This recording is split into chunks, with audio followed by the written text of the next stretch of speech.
자, 결론적으로 봤을 때 아사야마 카츠미의 자기가 지은 술이 사실이라면 내가 그때 그 사건도 내가 화재를 저지른 거고 내가 이 사건도 화재를 저질렀다, 내가 방화했다 라는 게 사실이라면 그는요, 그와 교제했던 남자와 헤어져서 그 원한으로 자신의 전 남자친구들의 부모님을 모두 다 죽여버린 거야.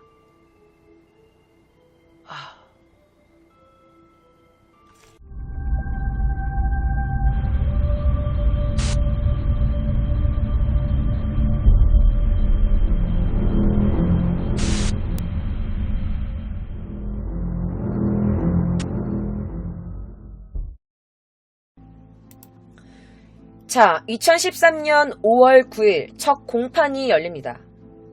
자, 아사야마는요, 야마가타시의 사건에 대해서, 남성 A의 사건에 대해서 이렇게 말해요. 저는요, 살해할 생각은 없었습니다. 라면서 자신의 사리를 가지고 죽인 건 아니다 라면서 부인을 합니다. 그래야지. 이 인간 말존이 끝까지 쓰레기가 돼야지. 자, 그리고 도쿄에서 일어났던 사건, 남성 B에 대한 사건에 대해서는 기소 내용을 인정했어요. 자, 검찰 측은 이렇게 진술합니다. 피해자를 사망시킬 위험성이 있는 행위로 이미 인식한 상태에서 어떤 행동을 행했을 시에는 그 행동에 대해 사리가 있다고 인정됩니다. 확실하게 살아야 할 수 있다라고 생각하고 행할 필요까지는 없습니다. 라고 설명합니다. 그러니까 이 검찰 얘기가 뭐냐면 이 남자애가 내가 어떤 행동을 했을 때 이게 사람의 목숨이 위험할 수도 있겠다라고 이미 인지한 상태에서 어떤 행동을 했다. 이거는 분명히 사리가 있는 거다. 내가 저 사람은 꼭 죽일 거야. 내가 저 사람을 꼭 내가 죽일 수 있어. 라고 생각을 하고 어떤 행동을 하는 것만이 사리를 갖고 하는 행동이 아니라 내가 이 행동을 했을 때 이 사람이 위험할 거다라는 걸 인식하고 행동을 한 것도 사리가 분명히 있는 행동이다. 라고 주장을 한 거지. 맞지? 자, 그리고 야마가타시 사건에 대해서는 이렇게 말합니다. 아사야마 씨는 주택에 이미 부부가 있을지도 모른다고 생각하고 이 범행을 저지른 겁니다. 그렇기 때문에 이 사건의 살인죄는 성립됩니다. 라고 주장해. 그거 사리가 없었다고 말하고 있지만 사실 이 아사야마는 이미 그 집에 자신의 전 남친의 부부가 있을지도 모른다고 생각하고 불을 저지른 거야. 그럼 이게 살인죄지 뭐냐 라고 주장을 하는 거지. 맞는 말이고요. 자, 그 근거로 또 됩니다. 사실은 그 노부부가 생활 간호를 필요로 하고 있는 부부였어. 그러니까 좀 나이가 많이 드셨기 때문에. 자, 그런 부부였기 때문에 굉장히 좀 규칙적인 생활을 하고 계셨는데 그들 부부는 오후 9시에는 취침을 하고 있다. 이렇게 그 부부의 생활 패턴도 이 아사야마가 알고 있었던 거야. 자, 그 부부가 9시에는 잠에 들 거야 라는 걸 이미 알고 오고 인식하고 있는 상태에서 불을 저지른 거지. 그렇기 때문에 그의 행동은 더할 나위 없는 사리가 있는 행동이었습니다. 라고 검사 측이 주장을 합니다. 또 아사야마는 사건 당시 지인들한테 이렇게 말했대. 아, 내가 전 남자친구가 있는데 내가 걔를 데리고 오고 싶은데 말이야. 걔 부모님이 짜증나게 좀 장애물이란 말이지. 자, 전에 사귀고 있던 남자를 자기 곁으로 데리고 오는데 그 전 남자친구의 부모님이 장애물이다 라고 말했다는 그의 지인들의 말이 있었어. 그렇기 때문에 그는 분명히 그 부부를 살해하려고 했다. 분명 동기가 있다 라고 검찰 측이 주장합니다. 자, 한편 변호인 측. 자, 이 변호인 측은 이렇게 그를 변호합니다. 사실은 그에게 살인은 없었습니다. 그의 부모님을 죽이고자 한 건 아니라 그 주택에 인접한 부부의 염색 공장을 태우려고 방화한 겁니다. 부부가 자택에 있었던 것과 그냥 죽어버린, 사망해버린 것은 똑같지 않습니다. 라고 호소합니다. 자, 그는 이렇게 생각했습니다. 직장이 없어진다면 어떨까? 항상 그의 남자친구는 일이 바빠서 항상 일이 바쁘다고 말했던 아사야마 씨의 전 남자친구의 말이 생각나서 그것 때문에 만약 그에게 직장이 없어진다면 그 남성은 원래대로 자신의 곁으로 돌아올 거다라고 생각을 했기 때문에 그 염색 공장을 태우려고 방화한 것입니다. 그리고 당시 집과 공장에 불도 켜지지 않았었고 그 누구의 인기척도 없어서 아마 아무도 없을 거라고 생각했습니다. 이렇게 그를 변호하기 시작해. 사실은 그 집을 태우려고 그랬던 게 아니라 그 바로 옆에 있었던 그 염색 공장을 태우려고 한 건데 어쩌다 보니 집이 탄 거다. 그리고 공장이나 집이나 불이 아무것도 켜있지 않아서 그래 그럼 집을 한번 태우자라고 해서 집을 태운 겁니다 라고 말한 거야. 그러니까 그에게는 아무런 살해가 없었다. 그러니까 의도하지 않은 살인이었다 라고 말하는 거지.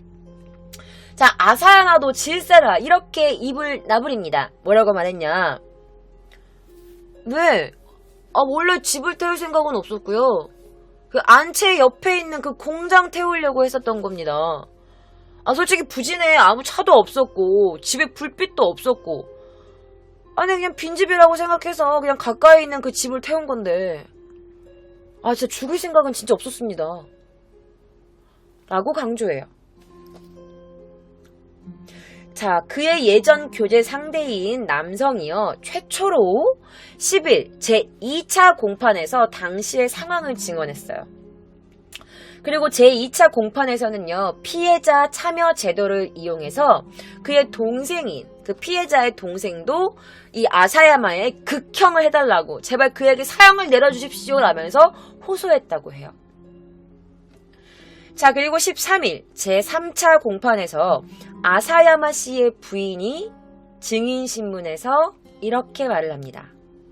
자, 그녀의 사진 다시 한번 띄워드릴게요. 자, 그의 부인의 사진입니다. 자, 그녀의 부인의 증언에 따르면 왜 아사야마 씨와 함께 방화를 저질렀냐 라고 묻자 그녀는 그가 그의 전 남자친구와의 일이 없어지면 다시 나고야로 돌아온다고 말을 했거든요. 라고 말했어요. 자, 그가 다시 나고야로 돌아올 거라는 약속을 받아서 같이 방화를 저질렀다라고 말한 거야. 자, 그러면 아까도 분명히 그에게는 별로 애정이 없었다고 말하는 그녀였어. 그래서 물어봅니다. 자, 게이인 걸 알면서 그가 동성애자임을 알면서도 왜 아사야마 씨와 결혼을 했죠? 라고 묻자 그녀가 이렇게 말합니다. 결혼 안 하면 제가 키우고 있던 개를 죽인다고 협박했어요. 그 강아지는 그냥 강아지가 아니에요. 제 가족이에요. 제 목숨보다 소중한 강아지라고요. 그 개를 죽인다고 해서 그래서 결혼한 거예요. 연애 감정이나 사랑하는 감정 같은 건 없었어요. 라고 말을 해요. 그러니까 뭐 아버지에게 보여주고 싶었던 마음에 걸린 아버지에게 뭐 자신의 뭐 행복한 모습을 보여주고 싶었던 마음도 있었겠지만 결론적으로는 그냥 그가 자신의 개를 자신이 키우고 있던 둘이 같이 강아지 사서 키우고 있던 그 개를 나랑 결혼 안 할 거야? 나 그럼 그 개새끼 죽여버린다? 이렇게 말을 한 거지. 그래가지고 억지로 결혼을 했다라고 그녀가 재판에서 증언을 해요. 자, 14일 제4차 공판에서 피고인 질문에서 아사야마가 저는 진짜 그때는 집에 아무도 없다고 생각한 거라니까요. 저 죽일 마음 진짜 없었어요. 네, 뭐 솔직히 그 공장뿐만 아니라 그 집도 싹 다 불타버렸으면 좋겠다라고 생각은 했습니다. 라고 말해. 자, 그리고 21일 공판에서는 또 이렇게 말합니다. 네, 뭐 나쁜 일 했으니까 저 사형당해도 상관없습니다. 라고 말을 해요. 자, 23일 논고에서 검찰 측은 옛 애인이 아사야마 씨에게 자신의 부모님의 생활 패턴을 굉장히 자세하게 알려줬었대. 아, 우리 엄마 아빠는 몇 시부터 몇 시까지 이렇게 하시기 때문에 뭐 이렇게 한 거야. 뭐 되게 규칙적인 생활을 하셔. 뭐 이런 식으로 그냥 일반 애인들끼리 할 수 있는 그냥 그런 얘기를 했었던 것 같아. 그런데 이 집착적이고 독점력이 강한 이 남자애는 다 그걸 기억하고 있었던 거지. 그래? 이렇게. 그래서 이 애인이 증언하기를 저는 그와 사귀었을 때 저희 부모님이 대충 어떤 생활을 하고 있는지 그에게 말한 적이 있습니다. 그도 분명 그 시간대는 그 집에 저희 부모님이 있었던 거를, 계셨던 거를 분명 알고 있었습니다. 그는 분명히 저희 부모님이 그 집에 있는 걸 알고, 계신 걸 알고, 살인을 가지고 저희 집을 방화한 것에 틀림이 없습니다. 라고 증언을 해요. 그래서 결국에 재판사는요, 옛 애인을 지배하기 위해 자신 쪽으로 자신의 품으로 다시 돌아오게끔 하기 위해서 방해가 되는 부모를 살해했다 라고 보고 그에게 사형을 구형합니다. 하지만 이날 최종 변론에서 변호 측은요, 집에 가까운 그냥 그 근접한 공장을 태울 작정이었습니다. 집엔 아무도 없다고 생각했습니다. 라면서 똑같은 말로 계속 반박을 해. 살인죄는 성립하지 않습니다. 라면서 호소를 하는 거지. 그리고 아사야마는요, 최종 의견 진술에서 정말 죄송합니다. 잘못했습니다. 라면서 갸냘픈 목소리로 말했다고 해요. 자, 판결에서 당시 재판장을 맡고 있었던 히카리 재판장은요, 쟁점이 됐던 게 뭐야? 과연 살인의 유무, 살인을 갖고 살인을 저지른 건가? 아니면 정말 사람이 없다고 생각해서 살인 방화를 했는데 사람이 있었던 건가? 라고 이런 거에 대해서 그게 쟁점이잖아. 그런데 집의 벽에는 등유가 뿌려져 있었어. 그럼 집에 들어갔다는 건 그의 부모가 분명히 있었던 것을 인지하고 있었던 거다. 그리고 사망한 부부가 약간 조금 나이가 있으시고 건강 상태가 좋지 못하다는 것을 이미 너는 인식을 하고 있었다. 라고 한 거지. 자, 대피 능력이 떨어지는 부부가 죽을 위험성이 높은 것을 인식하면서 불을 태웠고, 그렇기 때문에 피고인의 살인을 인정한다. 라고 합니다. 게다가 두 번째 남성 비위 도쿄 살인 사건에 대해서는 목숨을 구걸하는 그 어머니에게 협박과 학대를 했고 그냥 그의 어머니를 무시한 채 살해를 저질렀기 때문에 네가 저지른 범죄는 굉장히 잔인한 범죄다라고 지적을 합니다.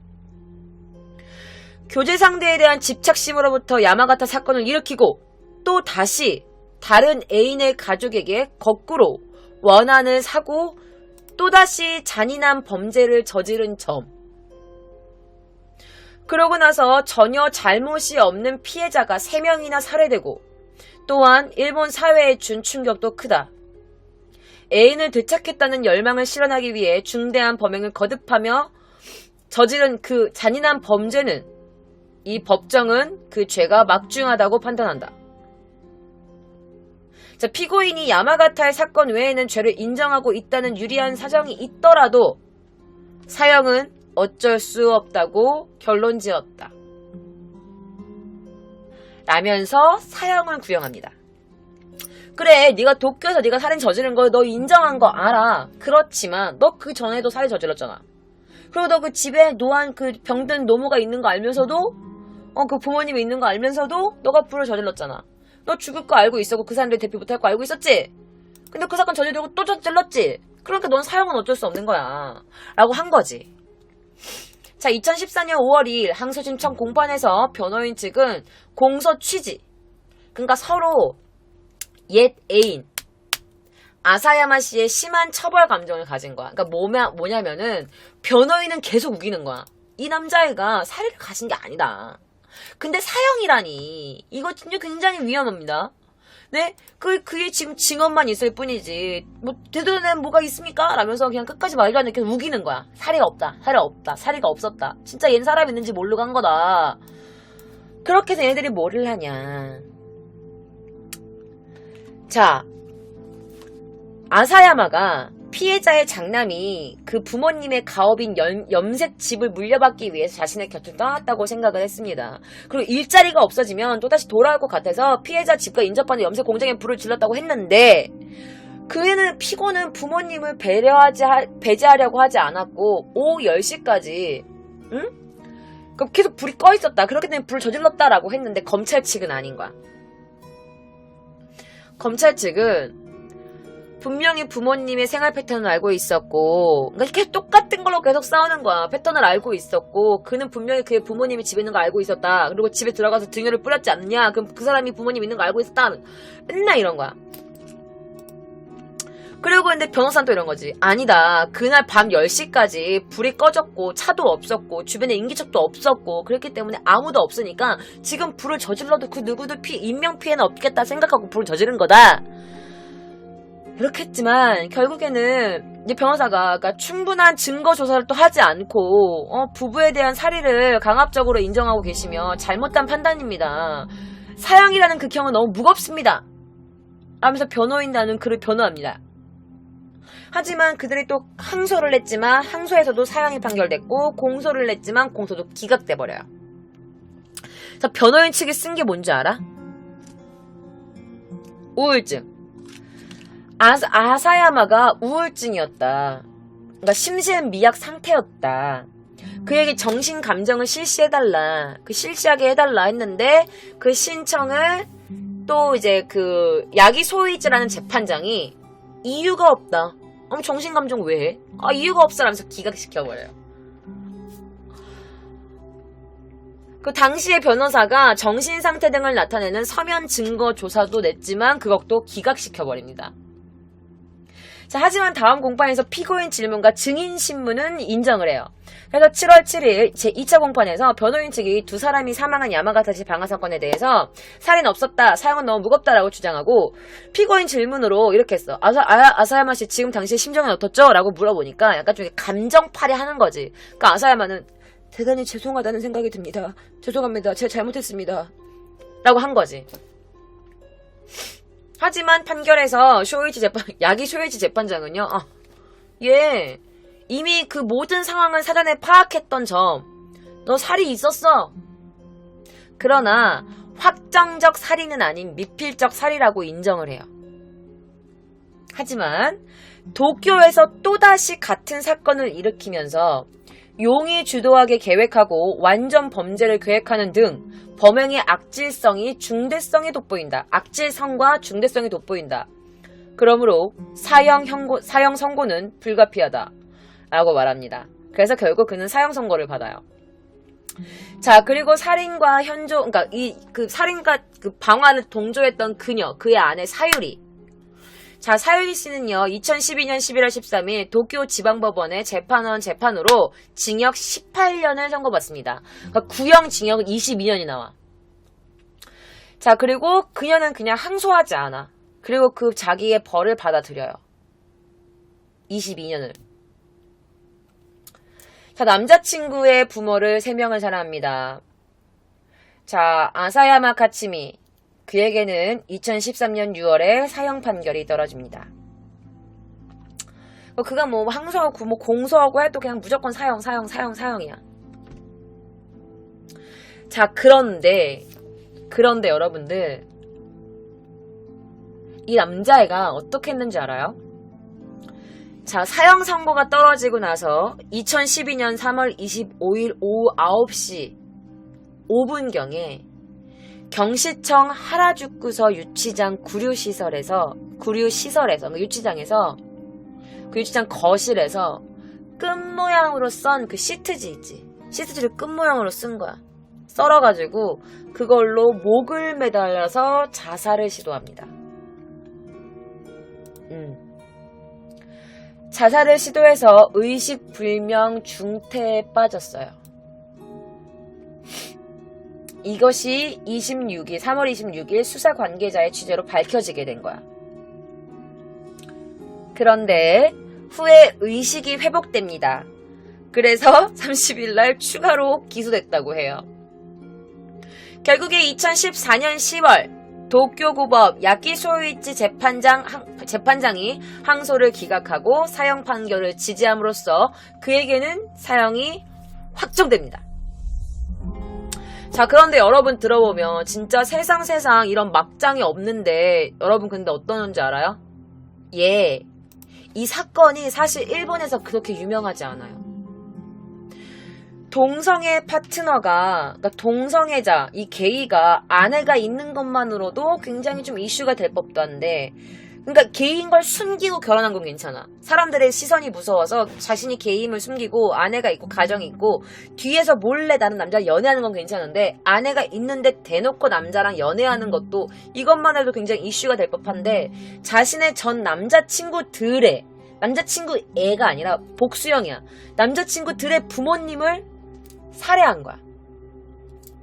그리고 그 사건을 거듭했는데도 불구하고 당시 일본의 언론 보도에는 사건치고는 되게 막 크게 이 사건을 안 터뜨렸어. 그래서 일본 사람들 중에서 이 사건을 모르는 사람들도 많이 있어요. 왜 그랬는지는 모르겠어. 자, 여러분, 제가 늘 말씀드리는 건데요. 내가 사랑한다고 자기 세상 안에 사랑하는 사람을 가둬놓는 건 사랑이 아니라 집착입니다. 지금 당신의 애인은 당신과 어떤 사랑을 하고 있나요? 저 도쿄 K장은 다음 주 금요일 밤 12시에도 기묘한 이야기로 여러분들을 만나 뵙겠습니다. 또 다른 영상이 궁금하시다고요? 그러면 스킵하지 마시고 다음 영상이 나올 때까지 기다리세요. 재밌게 보셨으면 구독과 좋아요 그리고 힘나는 댓글 한 번씩 부탁드릴게요. 그럼 여러분 좋은 밤 되세요.